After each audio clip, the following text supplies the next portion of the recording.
New Thought Media Network. We are a global broadcast network of positive music, media, and entertainment, inspiring humanity's evolution along the journey of enlightenment and creating a world of love, peace, empowerment, and prosperity for all. New Thought Media Network. Positively inspiring.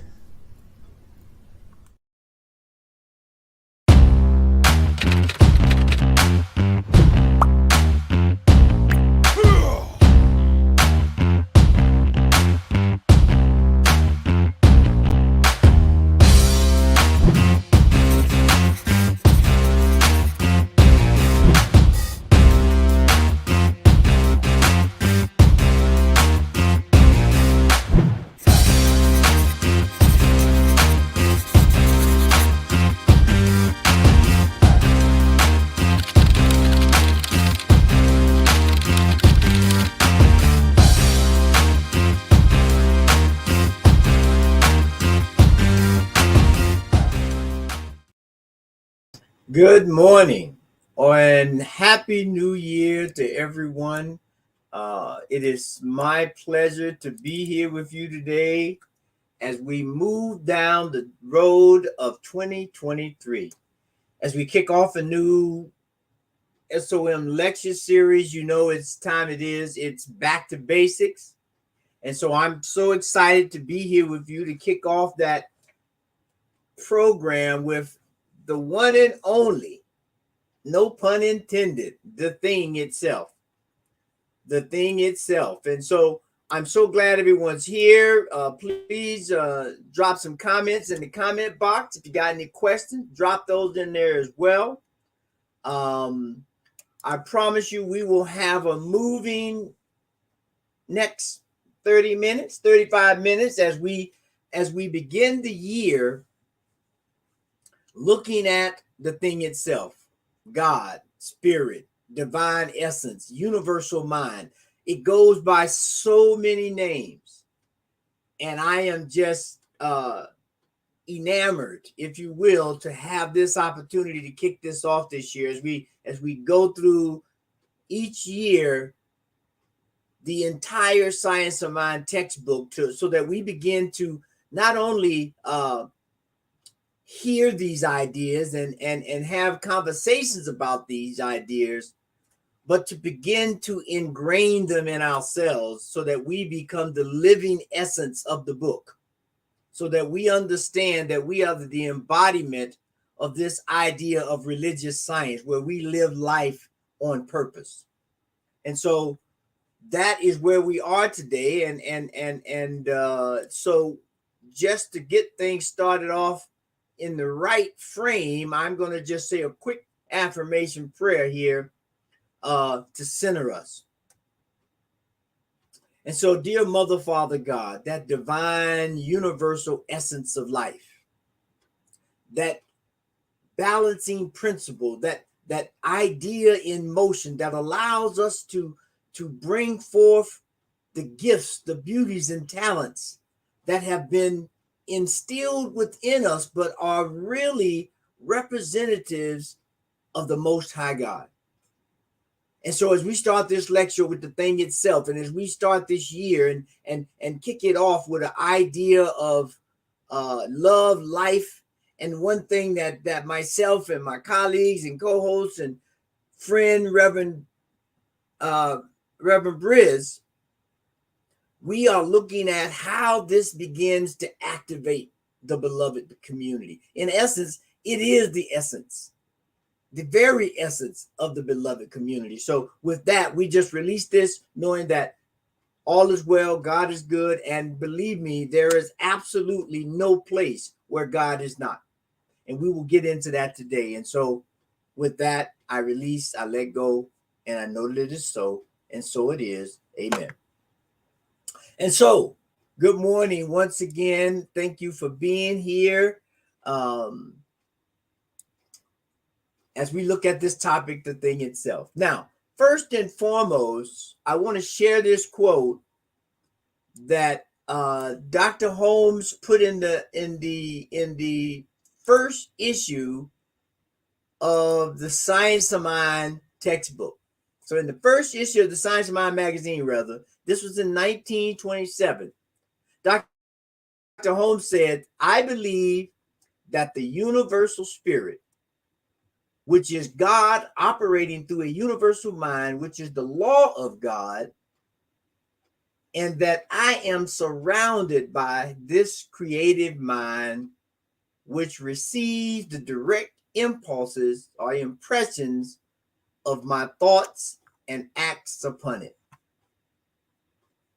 Now, when we look at that, immediately you begin to understand that there's this relationship with the thing itself that Dr. Holmes was trying to impart upon us as he began to unfold what this thing was. He makes this idea present that it is something that we are surrounded by, that we are immersed in, that we are inseparable from it, inseparable from it. And so when that happens, we begin to think of it as this universal concept, this thing that lives and moves, right? And so when we begin to think about the thing itself, the first thing we want to recognize is that it is what it is, as they say, right? I am that I am. And so let's just get behind that. And first, let's look at what it is, what this thing is. 3 points here that kind of highlight that, right? The first one is, let's bring it here. The first one is the thing itself is the underlying essence of all being and becoming in the universe. Being and becoming. Because we understand, if we look at the Science of Mind principle, and I meant to put it in there and I forgot, we understand that seed, soil, plant idea, which highlights this process of being and becoming, right? And that whole idea begins to be unfolded as we move through the 4 things, the thing itself, what it does, the way it works, and how to use it, right? This idea continues to unfold. So the first thing is, remember, the essence of all being and becoming in the universe. The second thing is, it is not a person. It is not a person, right? It is a universal presence already in our own souls, already operating through our own consciousness, right? So we look at this thing itself as the underlying principle of all things. Second, that it is not a person. It is not a person or a personality or a thing that you can, so to speak, put your hands on. There's that concept of it is an ethereal idea. This universal principle is an ethereal idea that is already in our soul. Why already in our soul? Because the soul is the essence of us, and the universe is made from the essence of this unseen principle, idea, concept, consciousness. You know, later on we're gonna kind of clear up this idea why we have so many different names for the thing itself, right? Which I think was one of the brilliant points that Dr. Holmes came up with, the thing itself, because you know that's kind of ethereal in its own right? What do you mean the thing itself? So we have this idea of that, and we're going to get into that. And so the third thing, which I think is a real interesting part here, is this. It is the organic living principle of universal consciousness and the divine mind. It is the organic living principle of universal consciousness and the divine mind. Now let's just take that in, because you know one of the words that's that's very prevalent in our environments and in our languaging today is this idea of organic. Organic, meaning that is natural. It has a way of adjusting and adapting, if you will, which God doesn't adjust or adapt, but so that you get the understanding of what this idea is, meaning that it is going back to very beginning. It is the being and the becoming, right?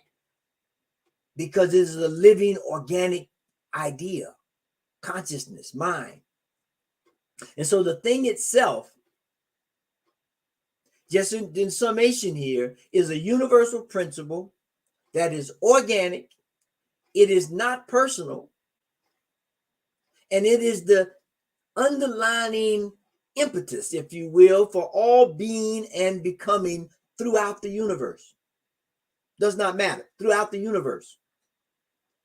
And so when we are able to understand that principle of the thing itself, we can move back to that first idea that Dr. Holmes said, that this is something that is in us, around us, through us, is us.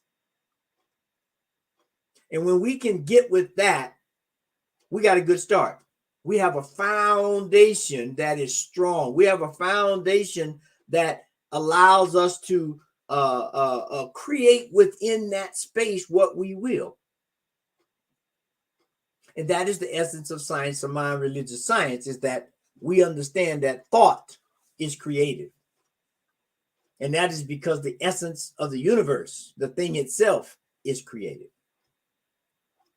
So now, if anyone has any questions or inputs on that, put them in the chat before we move on. And then we're going to go to this next principle here, which is this. Religious science teaches us this. We are to think of God or the thing itself not as some power, but all power. Not as some present, but as the only presence. Not merely as God, but as the God. Spirit is the supreme and the only causation. Spirit is the supreme and the only causation. Now, what does that mean?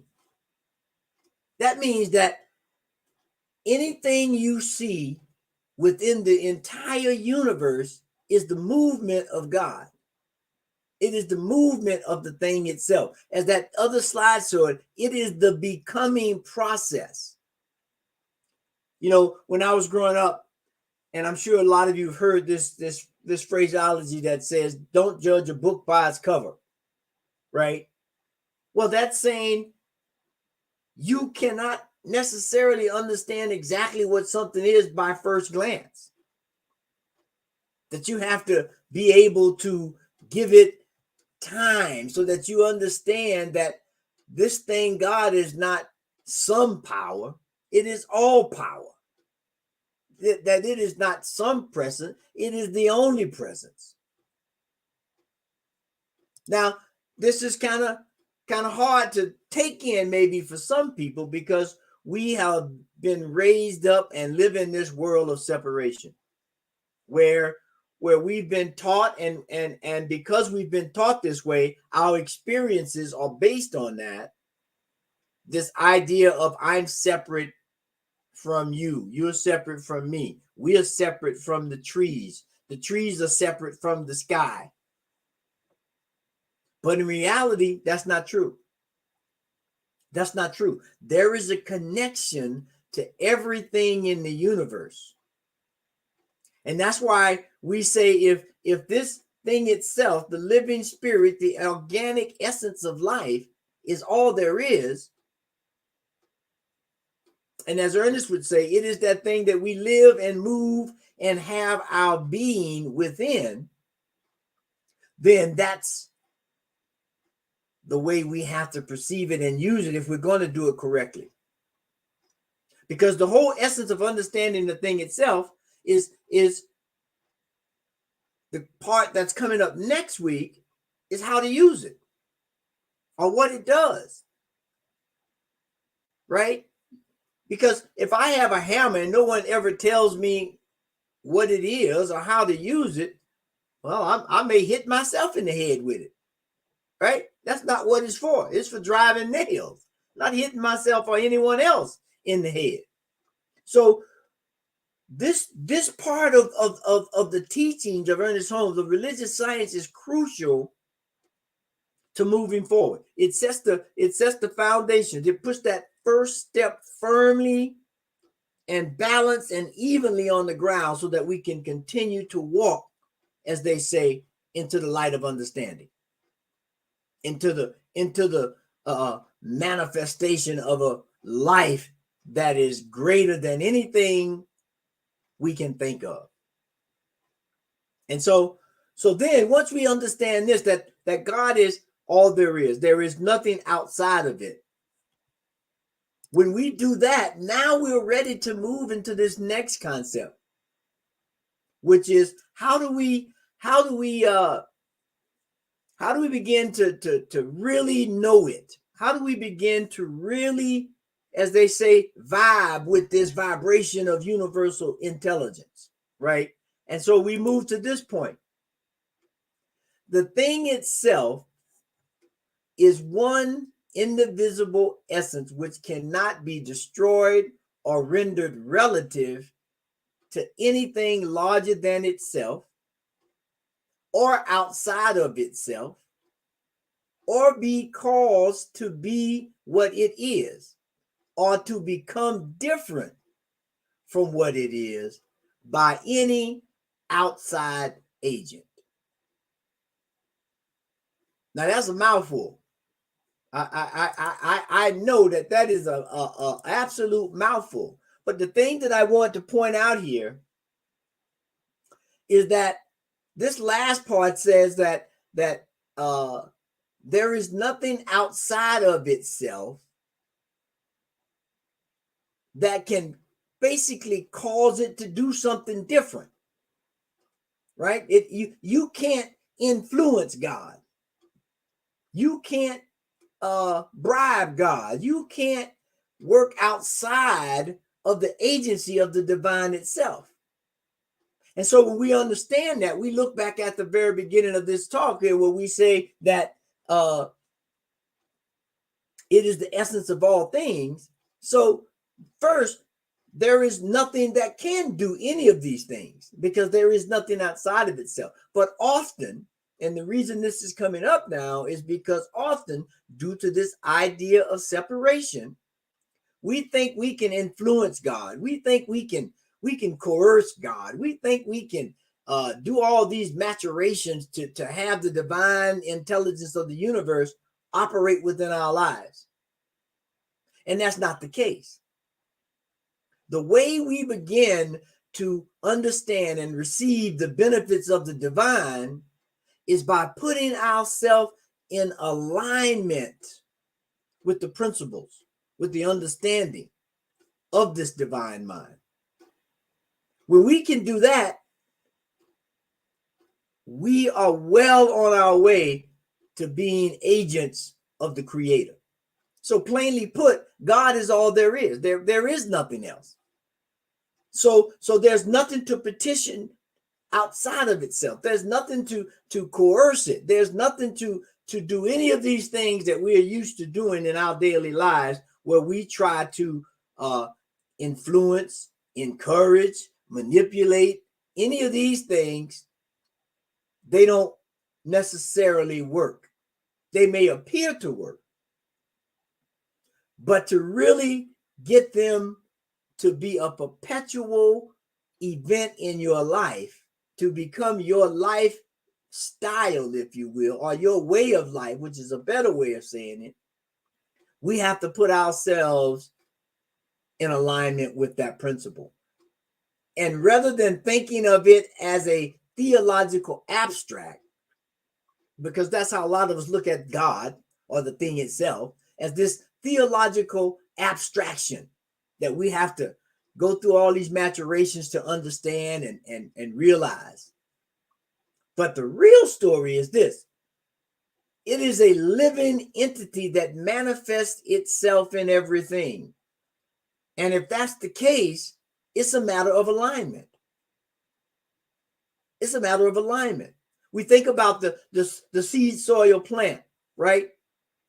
The plant, once it starts to grow, if it's in a shady spot, it understands that I need to align myself with the source. So it begins to bend towards the sun if it's in the shade, or if it's in not a proper place to really absorb the full manner of the environment that it's in, which is always connected.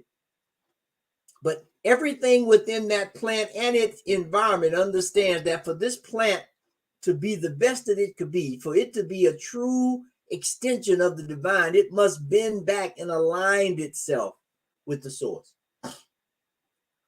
And so that's what we're being charged to do. That's what we're being charged to do here as religious scientists, is to understand these principles and begin to utilize them. So the idea of saying the thing itself, this organic universal presence, this principle of all there is, that has nothing outside of itself to influence it or coerce it, is who and what we are.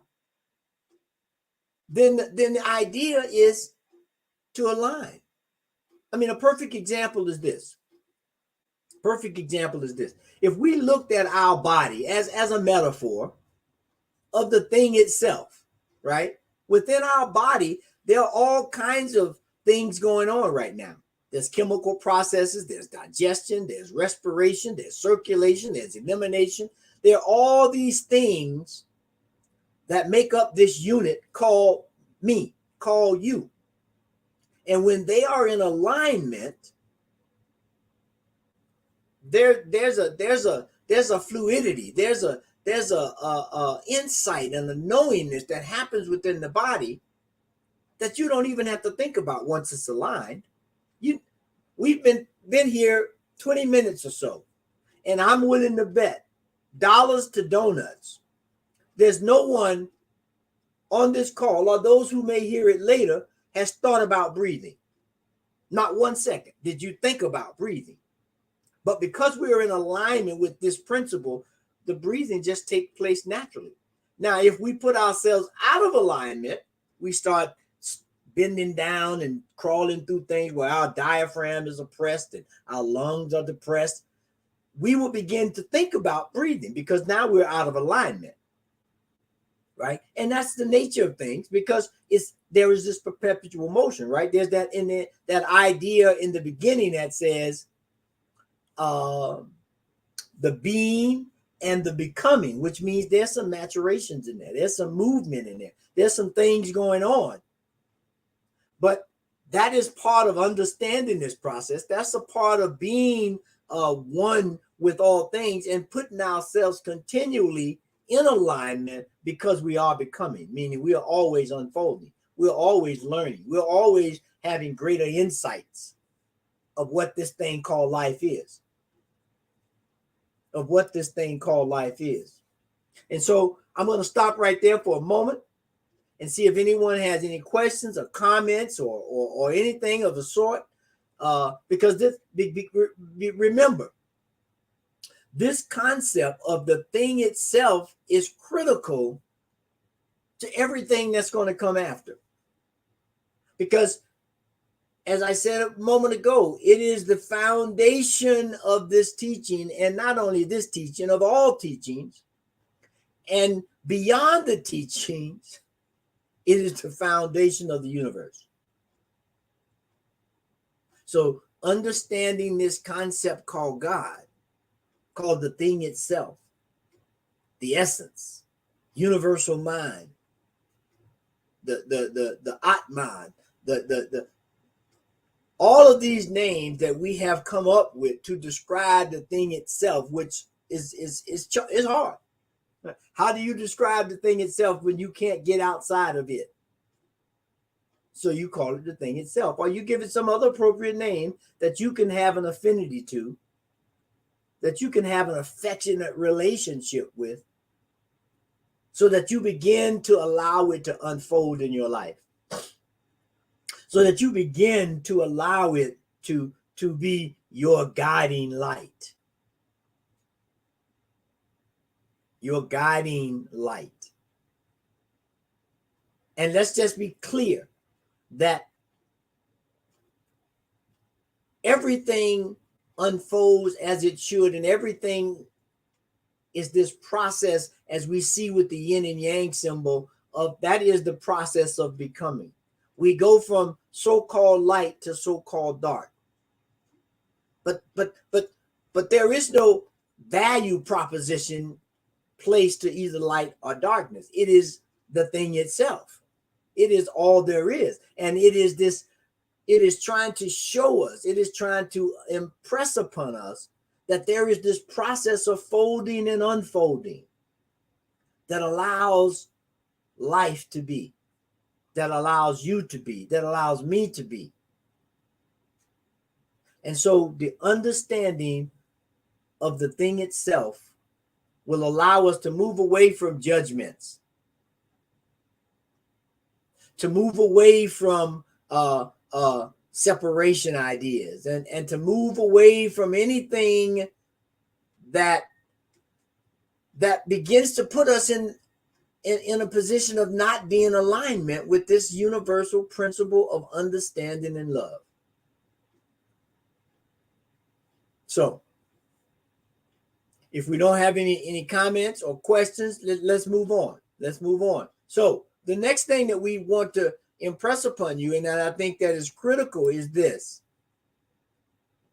Now, this is where I say we're going to get back to this idea of what this whole thing about naming is, because this is key. This is key. Because we see here that Tu Chen said this: universal mind, therefore, and universal mind is a synonym for the thing itself. Oh, wait a minute, went too far. The universal mind, therefore, is something to which nothing can be attributed. Being absolute, it is beyond attributes.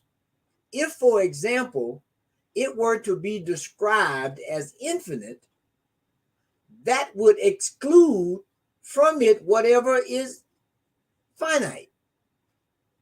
But the whole argument of this book that he has here is that the universal mind is the only reality, and that everything we apprehend through our senses is nothing else but this mind. Even to think of it in terms of existence or non-existence is to be misappropriated in its entirety. To be misappropriated. So we have to acknowledge right up front, right at the very beginning, that we are dealing in a realm mainly of experiences, right? Because we can't describe it, because we can't get outside of it, right? So that's why in our teachings, this whole idea of practice, this idea of practice is essential to your becoming awake, if you will. Your idea of being actualized, your idea of being in alignment is key to this phrase right here. That the whole argument of this idea of the universal mind, and that's the book you're talking about here, is that everything we apprehend through our senses is nothing else but this universal mind, this thing itself. And so it's not a matter of existence or non-existence, or attributing some attribute or some name to it. Because, quite frankly, it's all there is. It's all there is. It is truly the thing itself. The thing itself. And so right now, we embarking on this 2023 journey, right?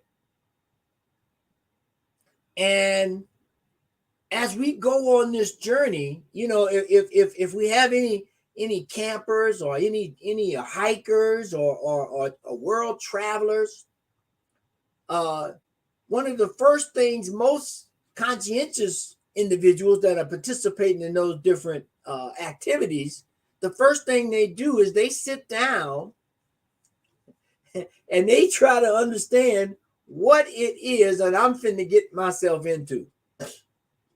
If you're here in Colorado and you're going to go hike a 14er, you want to understand everything about Mount Evans or whichever one of the mountains you're getting ready to hike, right? If you're going to Angkor Wat over in Cambodia and you're going to look at that complex that's like 1,300 years old, you want to understand what you're getting into, right? What's the climate like this time of year? What are the essential things I need? What am I going to be inserting myself into? And now you may say, well, what does all that got to do about the thing itself?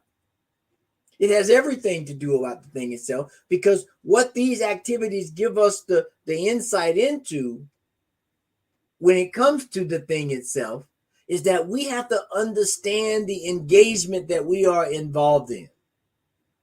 We have to understand that we can't properly name it. So if you call it God and someone else calls it Christ or someone else calls it Boo, those are terms trying to describe something that no label can be put on. And that's the essence of this thing itself. It's everywhere present. It's all there is. So any name you give it is correct and incorrect simultaneously. Simultaneously, it's correct and incorrect. And so when we begin to understand this, we step into this idea that's I think paramount in all traditions of faith. Jesus said it this way: judge not, lest ye be judged. Because it's a process, it's moving, it's grooving. You cannot lock it down to some one idea. And so when we begin to understand the thing itself in this fashion, when we begin to realize that we're dealing with a presence and energy that is everywhere, then we can begin to, as my one of my favorite lines from Abraham Hicks is, then we can begin to tap in, tune in, and turn on to this idea of life, to this idea of oneness, to this idea of connection. Excuse me. So that we can get on about the business of what we're here to do. That is to be representatives of this thing itself.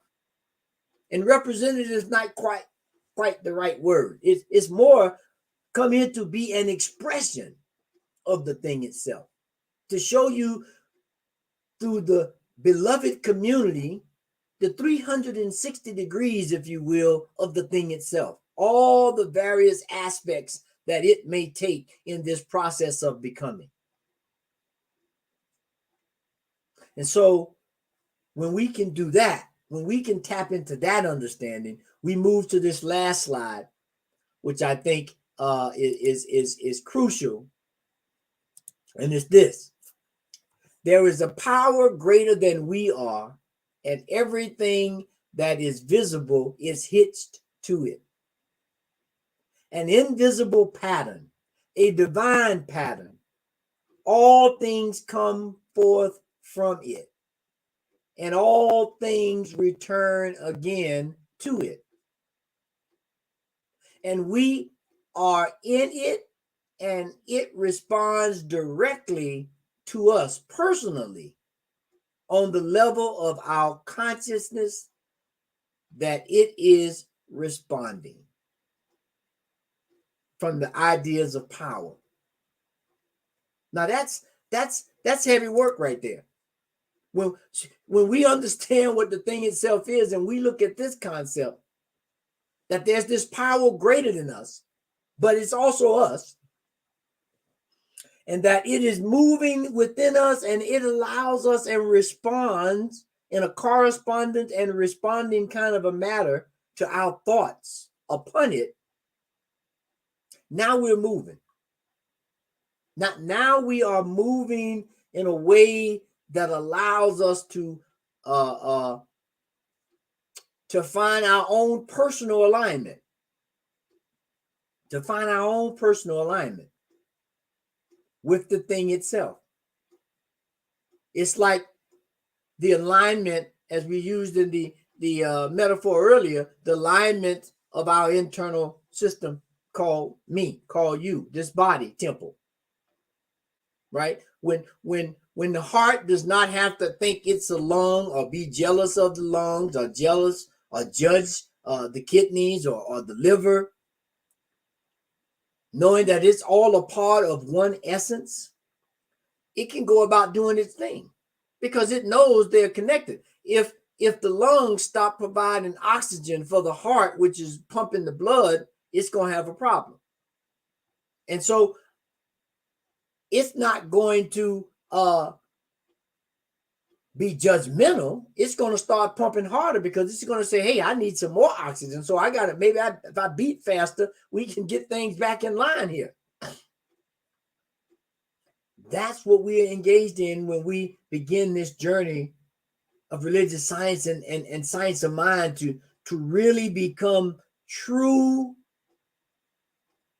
expressions of the divine. I mean, there's no other way to say it. To be expressions of the one thing that is always present, this is what we need to do. This is what we need to do. And I want to show that one more time before we take questions and prepare to let you get on with your day. Here it is again. There is a power greater than we are. And everything that is visible is hits to it. And why do we just say visible and not invisible? Well, because the thing itself is that essence of that. An invisible pattern, a divine pattern. All things come from it, and all things return again to it. And we are in it, and it responds directly to us personally on the level of our conviction that it is responding. Now, this is that idea that we just talked about with the heart and the lung. If the blood system is not getting enough oxygen, it's going to put a demand on the lungs to give me some more, so I can thin out, so I don't get blood clots, so I don't pass out, because the blood is circulating through. So that's this personal reaction between you and the divine when we understand these principles, when we understand what the thing itself is. So let us begin to contemplate and then enact these concepts in our lives. We're still in January. I know some people don't like resolutions. They prefer goals, or they prefer visions, or they prefer intentions, or however you need to implant this idea in your mind, do it. We're still in January. This is the traditional time to do that as we start the new journey of 2023.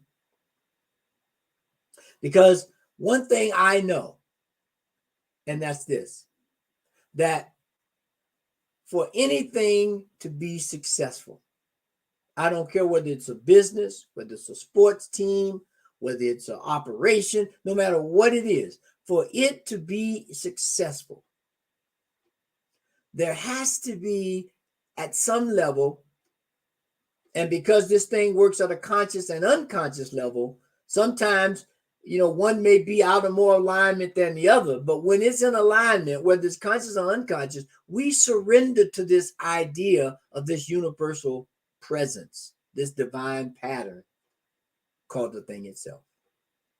And so as we strive to do that more and more each day and begin to create this beloved community like our beloved body community, so that we can be active and have fun and be engaged and be serious when we need to and work when we need to, because that's all a part of the ever unfolding life, then we're well on our way to being divine emanations of the Most High God, the thing itself.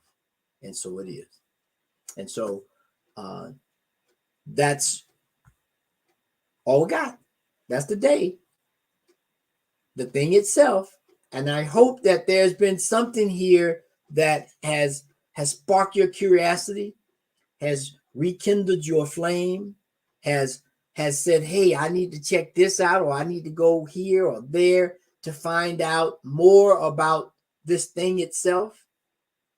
Because that's the purpose of these lectures. That is the purpose of these Saturday morning Science of Mind lecture series, is to give short little moments so we can have these conversations and awaken ourselves and remind ourselves of why we're here and what we're capable of doing. And so if anyone has any question, I'll just pause right here. Comments, complaints, whatever, because this is not about one person having some special insight. We all have this insight. So this idea of sharing is what we really need. We have to be able to communicate, because I'm only 1 degree of the 360 degrees. I can only see it from my perspective. But what I must do, I must be able to be humble enough and articulate enough to communicate that perspective, because it is going to provide someone else a better insight on their perspective, and vice versa. When somebody gives me their, it's going, as they say, it's going to help me in my blind spot. So I want to thank everyone for being here today, and thank you, Lord, for acknowledging the seed planting that we're intended to do today. And let's get back. Glory said again, practice is essential. Practice is essential.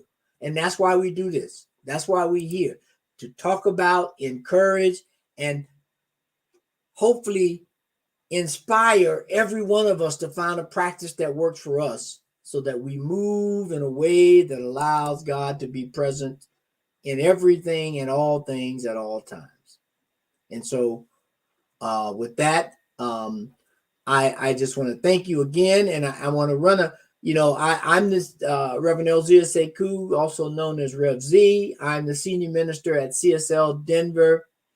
And on the 22nd of this month, not this Sunday, but the next Sunday, we're going to have a special guest. And I want to just pop in. So if you're in town, or if you know somebody in town, in Denver area, metro area, have them come and check us out on the 22nd to experience this gifted, world-renowned gift that we'll be presenting. Here you go.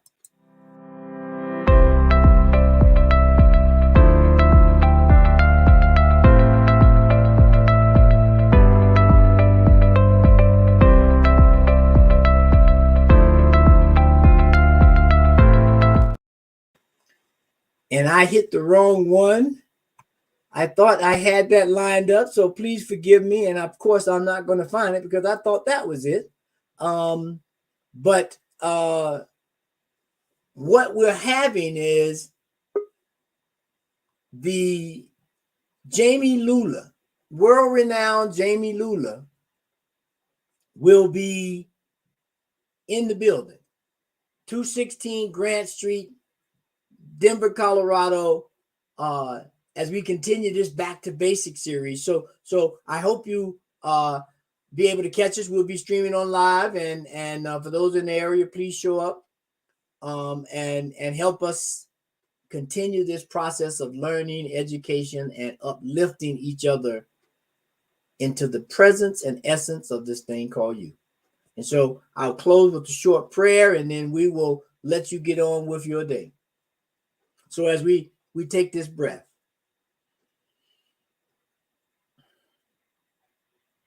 this breath that allows us to feel the essence of life. for us to understand that we are connected to everything else through this idea of breath. That there's this one thing that's breathing and exhaling that allows all things throughout the universe to come together and realize the oneness of it all. This idea that allows us to look deep within and to be honest with ourselves and to reconcile the separation that we have first with ourselves, to eternally and internally wake up to the bounty and beauty and oneness of who and what we are. And once we do that, we automatically align with the thing itself. The thing that has animated us, that has given us life, that is our life. And so as we just take this idea of the thing itself into action, into everything we do, we allow ourselves to surrender to that idea, to be awakened and attuned to that idea, so that we are aware of the many different ways it shows up. And when we are ready to ignite our lives in that path, to allow God to use us in that special way in which we were created, our world, our lives, this entire universe that we live in will be ignited with love, light, and insight that allow us to be more than we ever thought we could be. And so with that, I give thanks for this moment, for this time, for your patience, and for your understanding as we continue to unfold into our greater yet to be. And so with that, I release, I let go, and I know that this is so because there is no place where God is not. And so it is. Amen. And so thank you so much and have a wonderful day.